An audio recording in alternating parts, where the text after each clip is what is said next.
I've helped collectors sell millions in rare coins, all backed by real data from top auction houses like Heritage. I know what makes a coin valuable, and today I'll break it down for you. In this video, we'll go over 1978 cent coins, how much they're selling for online, and what you can do to sell yours. Alright, let's hop into it. So this first coin is a 1978 1 cent coin graded by PCGS at a mint state 68 red. So the first thing we need to talk about is the red designation. It's important to know that these coins will come in three different colors. You've got red, red brown, and brown. Now, typically speaking, red coins are going to bring more money than red, brown, and brown coins. Red coins bring more money because that is the intended mint state color that the coins come in when they're being produced at the US Mint. Over time, sometimes the coins can change color and turn into a red, brown, or a brown coloration. Just know that if your coin is red, there's a good chance that it could be worth more money. Also, there are some collectors that want to have the same coin in three different colorations. You have the red, red, brown, and brown. Just know that this coin is a 1978 1 cent coin graded by PCGS at a mint state 67 red. So the 67 grade means the coin is only 3 points away from that perfect grade of 70, and this coin was able to sell on Heritage auctions for $168. Now this coin sold for $588, and here's why. So the previous coin had no mint mark. Now a mint mark is located on this coin below the date. You can see there's a D. Now that D stands for the Denver Mint, where this coin is made. 1978 cents can either be made in Philadelphia, Denver, or San Francisco. This one was made in Denver, which is that D mint mark, and NGC graded this coin at a mint state 67 plus red. Alright, so this is a pretty big coin. The previous coin got a 67 red. This one got a 67 plus red. So the plus sign is given by a grader if they think the coin is really nice for its grade. Think about it. You're a grader. You grade coins all day long. You see hundreds of coins a day, thousands of coins a week, and tens of thousands of coins per year. If you see a coin that looks really nice for the type of coin it is, you're going to want to give it a plus sign. Now that plus sign seems silly, but it will increase the value of the coin quite significantly. All of these things combined allowed the coin to sell for $588. Alright, this next coin is pretty unique, and there's a few things I'm going to break down about it. First of all, this coin looks a bit different, doesn't it? Well, that's because this is what we call a proof coin. Now proof coins are made in a different way compared to normally mint state issued coins. Proof coins are made with a higher pressure die, causing this mirror finish to happen on the field. So these coins are made pretty much one by mint employees. They are hand done, ensuring the quality of them is top notch. With that top notch quality comes really high grade. So PCGS actually graded this proof coin at a 70. So that is the perfect grade of 70. It is a bit easier to achieve that grade with a proof coin, but do understand that finding a proof coin in circulation is pretty rare. It's possible, it does happen, but do understand that if you find a proof coin in pocket change, since they are so fragile, the condition is going to be wrecked. A coin like this is bought in a collection and kept in a collection for a very long time. So if you or a loved one or a friend has a collection, that is where you're going to get the most money for your coins in terms of value because of the way they are stored properly. But this coin sold for $1,080. So the coin we just went over was sold in 2024. This next coin was sold in 2020. Now I use this as an example because the grade, condition, everything about the coin is nearly identical. Everything is the same, right? This is a great learning lesson for all of you. Market timing is so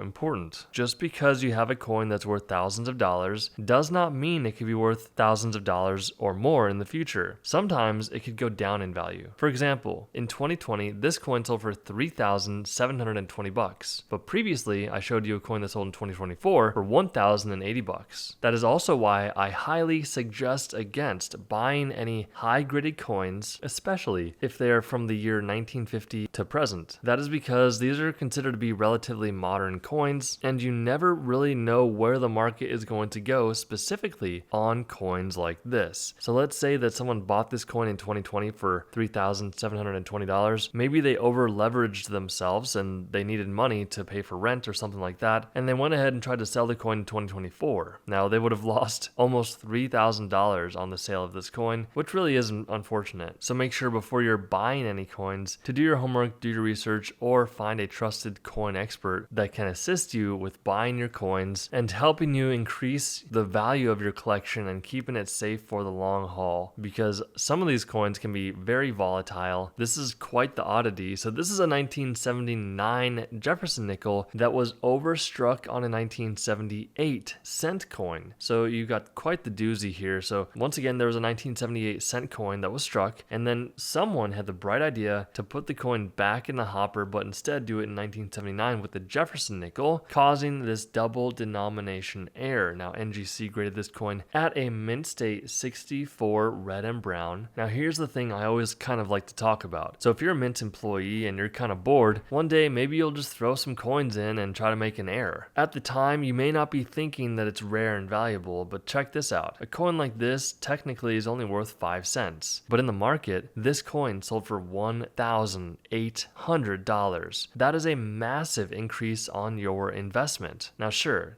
doing something like this intentionally at the US Mint is definitely illegal, and I'm not endorsing and doing anything like that whatsoever. However, the reality is, whether intentional or not, there are coins out there that are being struck at the US Mint and they are errors just like this one. And who knows, someone could have found this coin out in circulation, or it could have been passed down by a Mint employee to a friend or family member, and now they're able to have an extra $1,800 in their pocket. Who knows, maybe they have buckets of these somewhere hidden. Be careful if you're ever buying rare error coins like this, because you never really know how rare the coins actually are and how many people are hoarding onto them. Speaking of errors, here's a 2000p 5 cent Jefferson nickel, double denomination on a 1978 cent. So for whatever reason, people really enjoyed making this error. So in the year 2000, someone got a 1978 cent coin and struck it on a 2000p Jefferson nickel, and this coin, graded by PCGS at a mint state 65 red and brown, sold for $2,400. Now look, if you want to sell your coin, this is what we recommend. Go to at least 3 different coin shops, or find a trusted coin dealer or expert that's going to help you find the value of your coin. Please don't get your hopes up. There is a high probability that the coins that you have in your collection are not worth that much money. I do not want to get your hopes up thinking you have something rare, but in the off chance that you do have something rare, you don't want to get ripped off. There are countless stories out there of people trying to sell their coins and just getting completely obliterated with the value. For example, having a coin worth $5,000 and only being paid a couple $100, that is just straight up theft and robbery. Don't let that be you. Do your homework, do your research. Speaking of homework and research, I have something for you that is completely free. It is my Coin and Currency ebook down below. You can get that free of charge, no strings attached. I have nothing to sell you. We will see you guys in the next video.